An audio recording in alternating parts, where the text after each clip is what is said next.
El documento Orientaciones Pedagógicas del año 2018 permite comprender el sentido, los propósitos y formas de organizar el proceso pedagógico para la atención a niños y niñas pertenecientes a comunidades de grupos étnicos.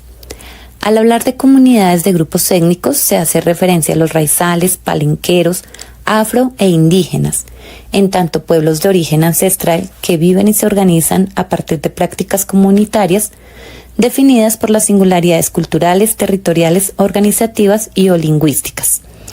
Se procuran 4 acciones específicas. Primero, proteger la diversidad étnico y cultural. Segundo, reconoce, respeta, valora y potencia las lenguas nativas y los lenguajes propios. Tercero, garantiza el derecho a la libertad, autonomía, participación e igualdad sin discriminación. Cuarto, potencia el desarrollo integral de las niñas y niños en primera infancia a través de interacciones significativas propias de sus identidades culturales, de reconocimiento del patrimonio y las características de sus entornos. El primer propósito del documento son los referentes para la educación inicial. Se deben tener en cuenta elementos importantes de su cultura que evidencien y promuevan el buen vivir dentro de sus comunidades. Por tanto, las orientaciones pedagógicas para la educación inicial buscan respetar y fortalecer esa identidad que se construye desde la primera infancia. Como lo afirma el documento, las concepciones sobre las infancias, el desarrollo, la educación, el cuidado y la identidad de cada comunidad merecen ser investigadas y aprendidas. En los pueblos étnicos, la infancia se vive desde el vientre. Los bebés perciben al mundo a través del sonido de los rituales, los cantos, el andar de la madre, los aromas de la cocina, los masajes de las parteras. Y al nacer, continúan construyendo su identidad mediante el contacto con el entorno, el territorio, los espíritus, los seres naturales y las personas. Cada acción, cada juego, cada mirada los conecta con su historia y con su comunidad. Como dice Arango, la comunidad percibe al niño no como un niño aislado, sino como un miembro más del tejido familiar y comunitario. El crecer bien es una forma de vida. Significa crecer en armonía con el entorno, con uno mismo y con los demás. Cada comunidad tiene sus propios ciclos de vida. Desde la fecundación, el nacimiento, el caminar, hasta el cambio de dentadura, cada etapa está marcada por rituales, saberes y acompañamiento familiar.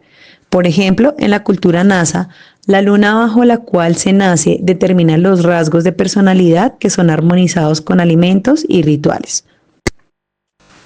La identidad étnico-cultural nos enseña, se vive, se teje en lo cotidiano, en los tejidos, en la oralidad, en la música, en la chagra, en los sueños y los rituales.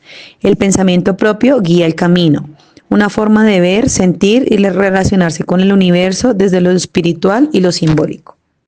El segundo propósito del documento se relaciona con el proceso pedagógico. Los principios que se proponen frente a la práctica pedagógica son construcción de confianza, reconocimiento, respeto y valoración de la sabiduría ancestral, diálogo intercultural de saberes, participación, acción sin daño, construcción de paz y reconciliación, memoria. Frente a las pedagogías propias se hace referencia a las formas de enseñar y aprender enmarcado en 3 tipos de saberes: sobre la naturaleza, sobre la cultura y sobre cómo sobrevivir en el contexto. ¿Quiénes participan? En general, el cuidado, la crianza y la formación son asuntos de las familias y la comunidad e implican la participación de múltiples actores como son niños y niñas, mujeres, familias, autoridades tradicionales, lideresas y líderes, la comunidad, mayores y sabios y el equipo de la modalidad. Otros elementos de vital importancia para la configuración del proceso pedagógico son qué se enseña y qué se aprende, los territorios y ambientes y el tiempo. Respecto a qué se enseña y qué se aprende, cada comunidad posee un grupo de bienes morales, simbólicos y prácticas que considera determinantes para la distinción de su identidad cultural. En consecuencia, los saberes y aprendizajes que se promuevan desde la educación inicial deberán responder a las bases culturales y relacionarse con la pertenencia cultural de los participantes. Pero, ¿cómo definir qué sí y qué no incluir en las experiencias pedagógicas? Partamos de 4 aspectos. Primero, la consulta de los referentes propios de las comunidades de grupos étnicos. Segundo, los marcos teóricos definidos por el país para la educación inicial. Tercero, los gustos e intereses no solo de los niños y las niñas, sino también de las mujeres gestantes. Y cuarto, los referentes de otras culturas y del contexto mayoritario, pues será la articulación de estos 4 aspectos lo que permitirá la garantía de procesos educativos equitativos e incluyentes. De acuerdo a los territorios y ambientes, desde que se está en el vientre y en los primeros meses de vida, el cuerpo propio y de la madre son los primeros territorios para las niñas y los niños. Posteriormente, interactúan con los espacios en los que se desarrolla la vida comunitaria. Es por ello que se debe tomar en cuenta no solo la geografía del lugar, sino la dimensión del cuerpo como fuente de aprendizaje. Finalmente, para estos grupos los tiempos son de vital importancia. Estos son marcados por fases de la luna, las estaciones del sol y por la naturaleza. A partir de estos pensamientos es que se deben organizar las prácticas educativas bajo el calendario ecológico natural si estos grupos lo tienen u otro referente del tiempo para la comunidad, cuya función será la de orientar y definir la intencionalidad del quehacer pedagógico. El Ministerio de Educación plantea 4 momentos para organizar la práctica pedagógica: indagar, proyectar, vivir la experiencia y valorar el proceso, articulados en un ciclo dinámico. En el momento de indagar, el educador y la comunidad se convierten en exploradores de su propio entorno. Es aquí donde se reconocen las necesidades, los intereses y los elementos culturales que alimentan el proceso pedagógico. La observación a toda la comunidad y la escucha activa permiten identificar prácticas cotidianas y saberes ancestrales que serán el punto de partida para el diseño de experiencias auténticas.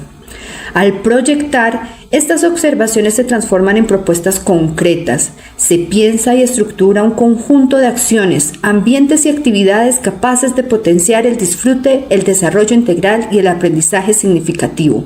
En el momento de vivir la experiencia, conduce a todos los participantes a aprender mediante el hacer y el sentir. En esta fase, el aula se expande.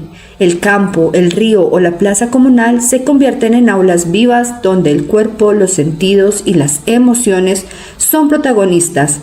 Al final, valorar el proceso implica una reflexión permanente sobre el propio quehacer pedagógico, observar de nuevo, escuchar con atención y construir. Saber acerca de lo vivido permite al educador comunitario ajustar, reorientar y enriquecer sus prácticas. En conclusión, al articular saberes ancestrales y universales y al reconocer el territorio y la colectividad como sujetos vivos del aprendizaje, se fortalece una educación inicial intercultural, reflexiva y transformadora, capaz de responder a los desafíos y sueños de los pueblos étnicos.